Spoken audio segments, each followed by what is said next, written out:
Hey everybody, this is herculespetix, founder, curator, docent, and gift shop employee of the herculespetix Academy of Comic Book Studies. Tonight we're going to be looking at Snarf number 13, continuing our look at this great anthology comic. We start off with a John Pound cover, very fun cover. Reminds me of that old video game Rampage. It's interesting how this came out in 1989, by the way, that after years of drawing the Garbage Pail Kids, it almost seems like John Pound draws all these adults like Garbage Pail Kids. It's almost like it's become his style. But I really like the weird colors on this cover.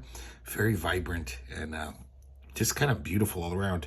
In the editorial, Dennis Kitchen or Dave Schreiner mentions that John Pound is the only artist to ever have two covers on Snarf. We have a little introduction here. Yes, it is Dave Schreiner. And we start off with five more of Joe Matt's diary comics. And we have the joys of being raised Catholic. And I can relate to this one a lot. This Joe Matt finding out that masturbation is a mortal sin when he's a teen. And it's just driving him crazy. And he finally confesses it to the priest after trying to hedge his bets. I used to do this at confession. I'd think of all the most lamest sins that I did, not wanting to actually talk about the things I really did bad.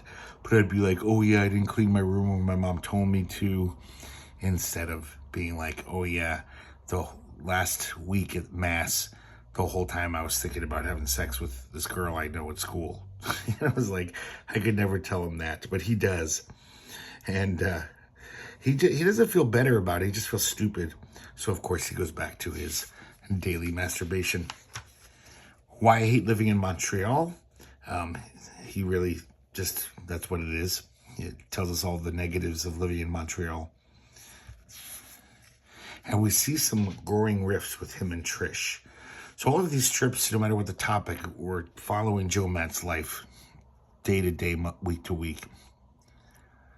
This one's a really interesting one. It's where basically Joe Matt's visited by this, I don't know, he's like almost like the ghost of comics past. And he's giving him shit about how derivative he is of R. Crumb. And I don't know if Joe Matt imitated R. Crumb in these panels, or he just reprinted R. Crumb panels. I wouldn't put it past Joe Matt to have the skill to do it. This guy shows actual panels where Joe Matt totally rips him off. And I like the fact that Joe Matt is bearing his soul enough about this, where he's admitted, he's copping to it. But of course, the Joe Matt character is not. He's like, yeah, it's just a coincidence. It was my subconscious. All of a sudden, out of nowhere, we see a hand stab this, whatever this guy is, in the back. It's R. Crumb. So I'm pretty sure this is Joe Matt doing R. Crumb. And he does a damn good job. And he says, I hate those critics, those fucking critics. And he basically absolves Joe Matt. He says, listen, look at my Mr. Natural character. And then look at this panel from Popeye in the early 30s. I totally ripped that shit off. I stole a lot of stuff from Wolverton. It's just what we do as cartoonists, you know? But then he says, watch it, kid. You just imitated a panel from a bit of dialogue from Zap number 1. And then a hot woman walks by, so he runs away. Really fun strip. Here's another, just a autobiography strip about him. Joe Matt being a little worrywart.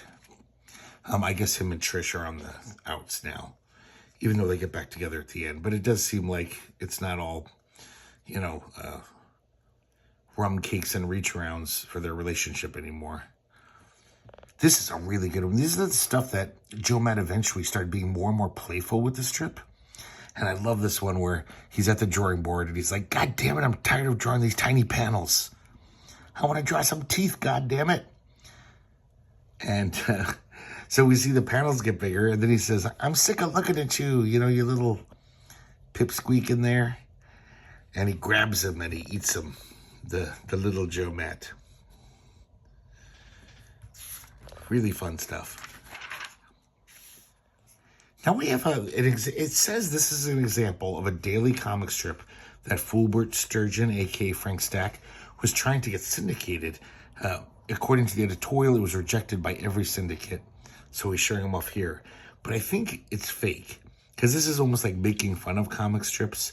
It's very self-aware. I think this art's pretty bad. It's not very good. And like, it looks like he wasn't even trying, if it really is. I mean, this lettering is sloppy. It's like, you can't do this, if you're sending a comic strip to the syndicate. It's at least got to look slick. Kathy Geist White notwithstanding. But these are, very typical little 4-panel gags. Also, there's like fart jokes. And then we even see an editor at the syndicate saying, toilet humor. This isn't going to fly. So I think that whole story was a gag. Next, we have a reprint of Powerhouse Pepper by Basil Wolverton, which is always nice to see. I have a feeling that Snarf was running into economic difficulties, wasn't selling very well, so put in a great public domain comic that you won't have to pay anyone for. It's not a bad way to be cheap. And we looked at this oh no, we haven't looked at this. I'm sorry, guys. So Powerhouse Pepper is a long-running Basil Wolverton character. He's basically this very simple-minded, very sweet, dumb guy, but he's also strong as fuck. He's almost, like a superhero level of just invulnerability and strength. We see him. He's up in it looks like he's in the Klondike. Sergeant Preston's territory, and he's mining. He goes into a saloon. He asks for milk. This badass guy, he's kind of fucking with him. He says, I got this cocktail of drinking paint remover and H-bomb juice. I'm going to slip it in his drink. Powerhouse Pepper's wise to him, and he pours it on top of his head. He says, you shouldn't have done that. The guy's head is like on fire. He's running around. God, just Basil Wolverton. Just look at this cartooning. The ink line is just so fucking crisp and just amazing. And also, this is a thing of Wolverton's comedy work all around. Just like Bill Elder obviously read these as a kid. He's got all these dumb, punny, chicken fat type things. Big Swig Rig. I gotta be honest, most of them weren't funny. They're just goofy. Basil Wolverton had a very corny sense of humor. But his comics are fun as hell. They're kind of funny just because, well, the way he draws is kind of funny. And the situations. But all these little slides are just, it's almost like he had aphasia or something. He just like sticking words that rhyme together. So this guy pops Powerhouse Pepper in the head when he finds out that Powerhouse Pepper has struck gold in the Klondike. This guy punches him, he squishes his head into his shoulders, and runs off to steal his mine. A little periscope comes out of Powerhouse Pepper's head. He says, hey, would somebody kick me in the butt? And another one of these assholes is like, glad to oblige. It makes his head pop out, and he runs off to chase after this bad guy. This bad guy buries him in an avalanche. We see a cross-section of the snow. Poor Powerhouse is trapped. Meanwhile, the bad guy is, finding all this great gold on Powerhouse's claim. That great face there. I love the way he does stubble and stuff. And even just hair, the way he draws hair. Look at that great. He kicks him in the head. So he runs off with the gold. Powerhouse chases after him. All the gold falls into the ocean because they're running on these icebergs. All of a sudden, this fish, a big scary fish, comes out of nowhere and bites the bad guy in the ass. Powerhouse pulls him off, but then he basically uses it as a weapon. He says, "Scoot galoot, or I'll let him have another nip at your hip." He chases him 3,000 miles. It looks like they're in Tahiti or something. And the guy passes out. He's like, I can't take another step. And when he drops the fish, all the gold comes out. It seems that fish ate all the gold. So Powerhouse Pepper is happy, runs off with his gold. And End of story.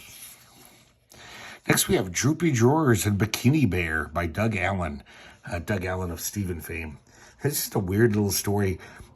Just the Bikini Bear kind of makes me laugh. Bikini Bear is a male bear, but he loves to wear a bikini. His friend's Droopy Drawers, I guess Droopy Drawers just doesn't have many friends, so he hangs out with Bikini Bear, but he kind of doesn't really like him. Bikini Bear's like, great, you're here, you can help me move. And it seems like all they're moving is piles and piles of poetry, piles of paper. And he keeps he's not doing any work. He's basically making Droopy Drawers keep going to the end of the block. Eventually he's like, where are we bringing this stuff? Where's your new place? And he just keeps reading poems to him. And his poems are really terrible. Twisted pile of feces, you are my special friend. Dear putrid pet, you made the feces before you croaked. Keen thing, groovy. So Droopy Drawers is getting pretty pissed off. He's just like, where are we going? We just piling this up in the street. And he admits, he says, well, I just thought I could move in with you. He's like, oh no, you're not moving in with me. But he somehow convinces him. So later on, we see them living together. Droopy Drawers is going crazy from Bikini Bear just constantly reading his shitty poetry out loud. He's also not paying rent, saying that he'll kick in once he gets published. So eventually he gets so sad and despondent, he walks out to the street and lays down in front of traffic. He says, kill me, please. All of a sudden, a car pulls up. These two sharp-dressed men come out and are like, hey, we're big-time publishers. We want to publish your book of poetry. We want to give you $1 million. So Bikini Bear says, well, I guess that means I'll have to leave. And of course, Droopy Drawers is just like, goodbye. Great.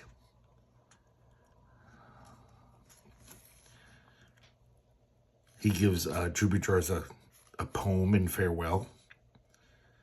And it actually seems like Droopy Drawers is a little impressed. He says, that was special. They say goodbye. And then, of course, like a day later, Bikini Bear calls up Droopy, says, can I come back? It turns out that those guys wanted me for a circus sideshow. They figured there's not many bears who wear bikinis who write poetry in the world. But, I don't want to be a freak. I couldn't stand being in front of those people, and they just were laughing at me and pointing fingers at me. So, of course, they didn't pay him. And he says, yeah, but I'll pay you some money once I get a real publishing deal. And Droopy Drawers goes out to the street again. He's done. Next, we have another strip by P.S. Mueller, Laugh Riot, featuring Wapo the Clown again. Starts off with a little poetry. They're both reciting these little poems. And then one of the kids in the audience, or someone in the audience, throws a rock and knocks the head off of Spivel, the puppet, on his hand. Wapo's very angry. It turns out it's this guy, this weird, morose guy, who's just like, you're a clown, you have to suffer to make us laugh. Now I'll have your clown lips. And he rips his clown lips off. Wapo goes running back to the desert of witless dread, which you've seen before in these comics. Soon a hopalope appears. This weird creature, a hopalope. And of course, he's very hopeful. It's like, oh, why the frown, clown? Tells him to be resourceful. So, there's a desert clam on the ground. He takes his hat off and turns it into an old puppet. And Spivel, the new Spivel, says, we gotta get your clown lips back, and we gotta get our revenge. They go back to the city. They find that weird guy. It's almost like he's preaching this depressing philosophy to everyone. All this pain, sadness, and suffering.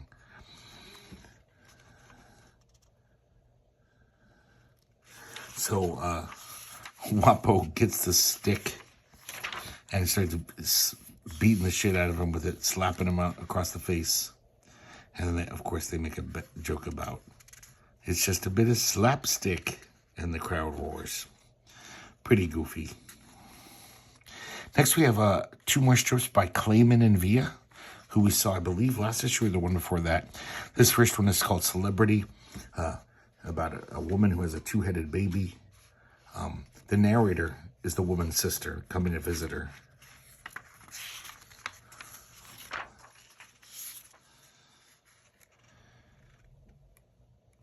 And yeah, this art style isn't the worst, but it does look like, I don't know. It's not my favorite, but it's well done for what it's doing, I guess.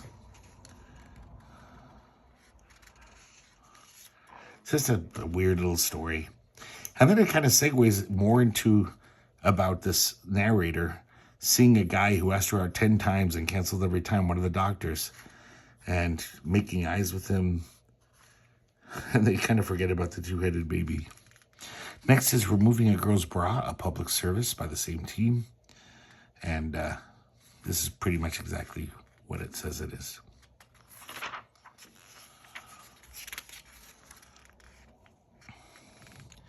Next we have John Legend.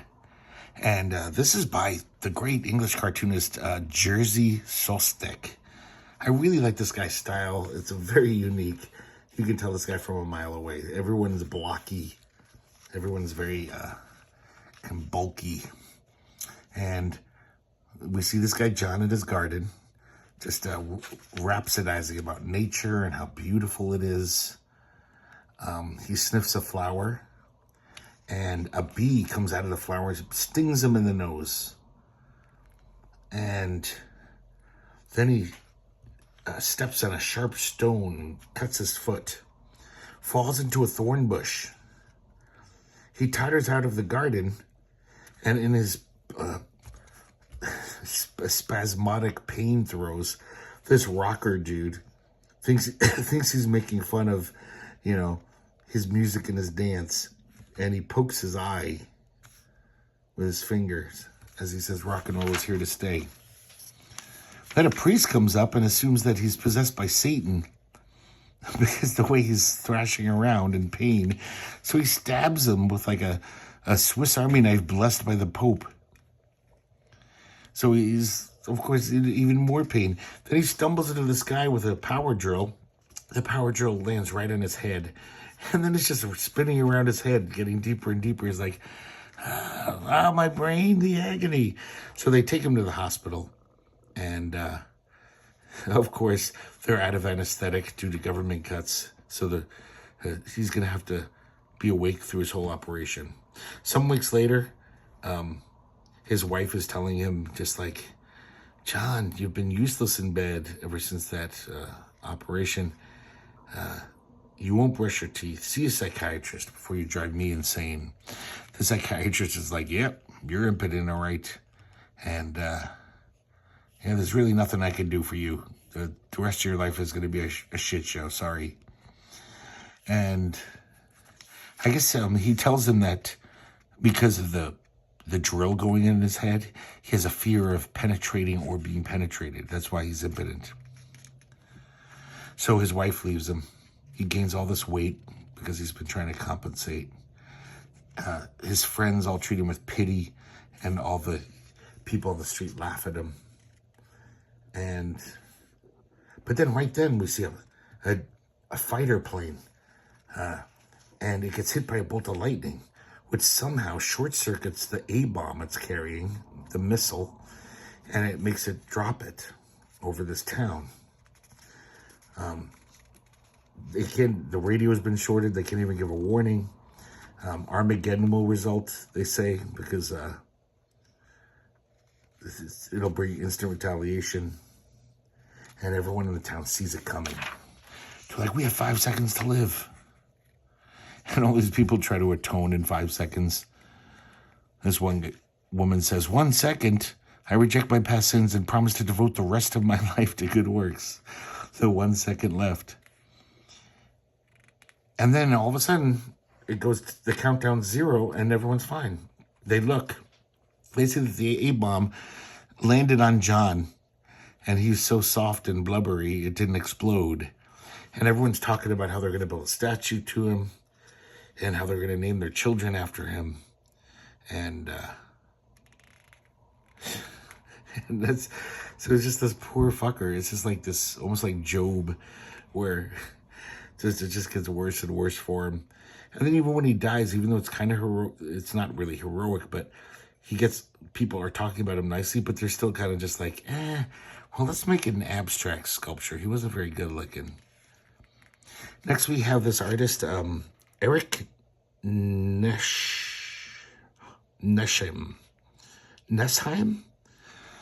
And this is like a fake trading card. They should have been committed, Jerry Whiteneck.